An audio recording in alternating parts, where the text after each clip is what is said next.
In this video, we're going to be answering a very important question in Cyberpunk 2077. If one were to say want to play through the game for primarily story-based purposes and therefore wanted to blitz through combat with maximum ease and minimum effort, then what kind of character build would be best for achieving that? That's right, ladies and gentlemen, welcome to the ultimate tutorial for the laziest build in Cyberpunk 2077. We're going to be combining Quickhacks capable of downing an entire base of enemies with a single action, alongside smart weapons which reduce the point and click elements of gunplay down to simply click. Stick around and I'll be walking through the top cyberware, perks, weapons and more. Things which will transform your incarnation of V from looking like some sweaty kid on Fortnite to having the power of winning any fight with little more than a snap of your fingers. So, without further ado, let's dive straight into it. Quickhacks are going to serve as the centerpiece for this build. With the almighty power afforded to us by these, we are going to dispatch entire enemy bases without even lifting a finger. A literal one, anyway. There's a few decent options for which cyberdeck to go with here. The Tetratronic Rippler, of course, is always an excellent choice, being easily the fastest deck for administering hacks in the game. But for me, personally, since the goal here is to take out enemies with the least amount of effort rather than speed, I'm going to go for the Netwatch Netdriver Mark V. I feel the increased spread of this one will make up for the loss in speed and ultimately allow us to take out enemies with fewer actions than the Rippler. For the 6 Quickhacks, Contagion is going to be one of our most important. The ultimate blanket attack, this thing will arguably deal more damage in a single action than anything else, and in most cases will be carrying the majority of weight of our quick hacking power. Should for some reason any singular enemies avoid Contagion, Short Circuit is a one-shotting device. My favourite quick hack in the game, as well as the one you all voted for as the best. Come on, you didn't really think I'd leave it out, did you? There's also a neat passive effect on this thing which will help tremendously with the gun part of the build, which we'll touch on later. System Reset has 2 important purposes here. Yes, it's going to take out enemies silently, which will indeed come in useful for certain scenarios with this build, but also with the legendary passive ability, we're going to be able to reduce the RAM cost of all quick hacks simply by using them. Cyberpsychosis is of course featuring here, with a very important role to play in the context of being lazy. By forcing the enemies to fight themselves, we're going to massively reduce our own workload for many combat scenarios. In addition to this, enemies fighting each other will hopefully mean that we're forgotten about, and can simply sit in the corner pushing buttons and, well, making people die. Reboot Optics is leaning more towards the hands-on approach part of this build, with blinding enemies here being more useful should we choose to make an appearance within the combat scenario. By uploading the Optics Jammer Demon into the subnet, we'll be employing the insane power of blinding everyone. If we want to be really lazy on a thievery gig, say, we could just upload this, walk right through, grab what we need and leave.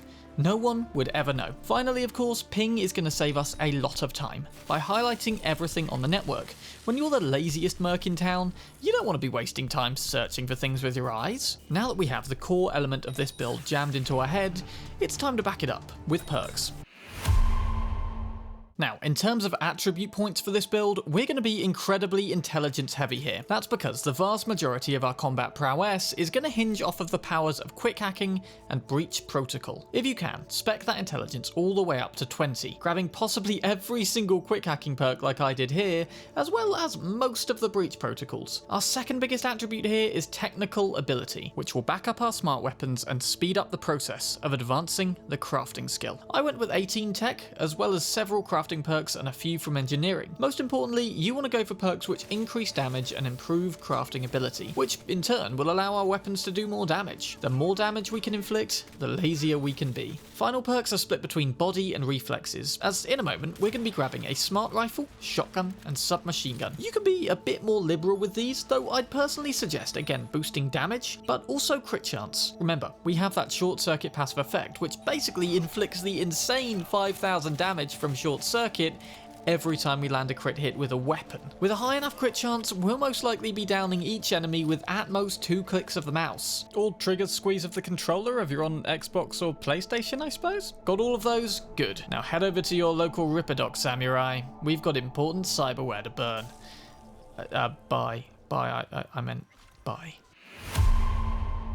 Since we're going to be entering combat as little as possible with this build, a lot of these sections are actually fairly redundant, and I'm just going to say, for the slots I don't mention, chuck in whatever you like. What we will need are the limbic system enhancement, to again bolster that crit chance I was telling you about. Following this are the X-Disc and memory boost upgrades, which will make any lingering worries over RAM a thing of the past, provided they're coupled with all those RAM-based intelligence perks we've already bought. Only one that matters in the circulatory system is the tyrosine injector, which doubles our breach protocol time, making that little minigame chilled and stress-free. Operating system we've covered already. Now, the smart link, of course, is absolutely crucial to the success of our smart weapons, so be sure to pick up that one. The projectile launcher with trank rounds is essentially our backup instant one-shotting device, and with that, be sure to equip the sensory amplifier as well, for an extra 2% crit chance. Finally, whilst we don't plan on moving around that much, grab these reinforced tendons, as they're going to be useful when acquiring one of our weapons. Speaking of which,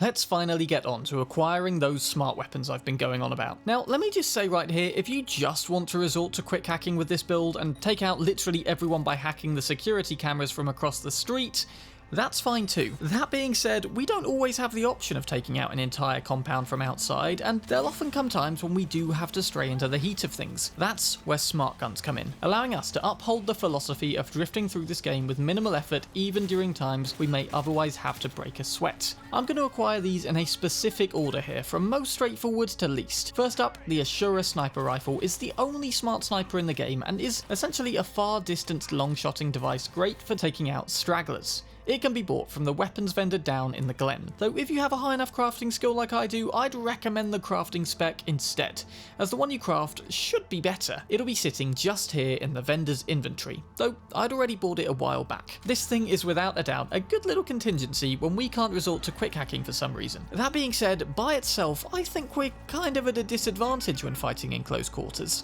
That's why we're now going to take a trip up to the docks in Northside. Most likely when you arrive, the gate inside will be closed, with barbed wire seemingly fully surrounding the way in. Fear not, dear viewer, for that is where the reinforced tendons come in. Follow what I do here and you can make your way into the dockyard. Once inside, head to the back of the large cargo ship, and provided you've defeated Adam Smasher in your game, you'll be provided access into Smasher's lair. Inside sit a number of decent weapons, a cool looking exoskeleton, and the crafting spec for the Beijing Chong shotgun, which is what we came for. Just quickly, for those who haven't defeated Smasher yet, I'll recommend you another smart gun instead, and that is Skippy. Skippy can be looted from a dead man who can be found down an alley in Haywood. He's a great smart gun, one of my favourites, but just about made number 4 on weapons for this list. So actually, upon reusing Skippy during the edit of this video, I've just remembered how fun he actually is with the whole commenting on your actions aspect. I know this might not be for everyone, but I'm actually kinda leaning towards Skippy over the Ashura now. I know that the range of the 3 weapons might not be as balanced this way, but I also kind of feel as though I'm landing a lot more crit hits with Skippy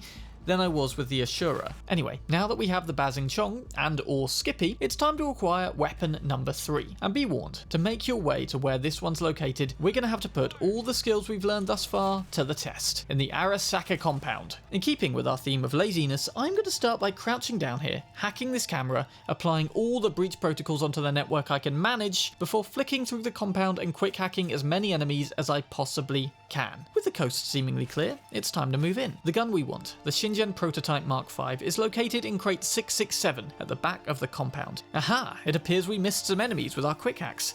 Luckily, we have smart weapons to employ, which we can do with a look and a trigger squeeze. Okay, that is why we scaled a boat and leveled crafting to maximum. That not only is the Beijing Chong an uber powerful beast, it's also very satisfying to use as we stroll through combat. And with that, our roster of weapons is complete.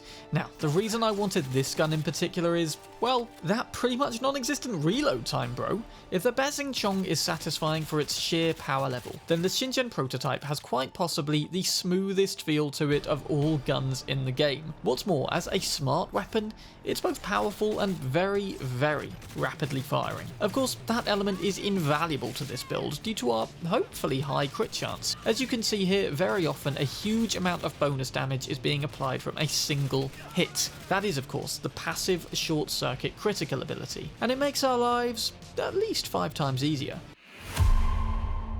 Now that our laziest build in Cyberpunk 2077 is complete, it's time to put the whole thing to the test, by seeing just how quickly we can take out bases of varying sizes. For the Lord Giveth and Taketh Away gig, one which I know very well after using it in pretty much every build video I've done, I was able to take out the entire base with 5 individual quick hacks in no more than 40 seconds. And I could probably have hacked less if I hadn't got carried away. For the Big Pete gig, I used just 4 hacks and had it done in 50 seconds. I also tried this out on a bunch more gigs and encounters. For example, these members of the Animals gang, with great health pools and an aggressive disposition, would normally be a force to be reckoned with, unless you apply Contagion and just stand there as they all drop to the floor. Like I say, Contagion carries this build predominantly, with Breach Protocol boosting its effectiveness and Short Circuit and Smart Weapons literally working best for enemies who are far away or try to run. It's great for skipping queues as well, without committing a clear act of violence. This build allows you to be lazy in more ways than one.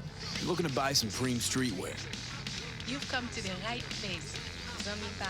And that, ladies and gentlemen, is a fast-track way to owning every combat scenario with minimal physical effort involved. Oh shit, that guy's got legendary gear. Was he supposed to be a boss? It's hard to tell when, you know, we don't have to put any effort whatsoever into fights. If this is your first time playing, then I have some advice for you. Unless you're playing simply for story purposes, do not use this method. Whilst sure, it's very satisfying to watch all the enemies fall down from Contagion, I'd argue that one of the best things about this game is the feeling of exhilaration you get when in actual proper close quarters combat. Grab a monowire or a Satara shotgun and go and fight like a real merc. Equally, if you're a more seasoned veteran to Cyberpunk 2077, then perhaps you're tired of the constant combat and simply want to sit back and enjoy the prospect of being a godlike, well, being. Or you accidentally bought Cyberpunk when you thought you were buying XCOM. No word of a lie though, with the security camera hacking technique, you can play this game a little bit more like an RTS. So, if you like real-time strategy games more than first-person shooters, this could be good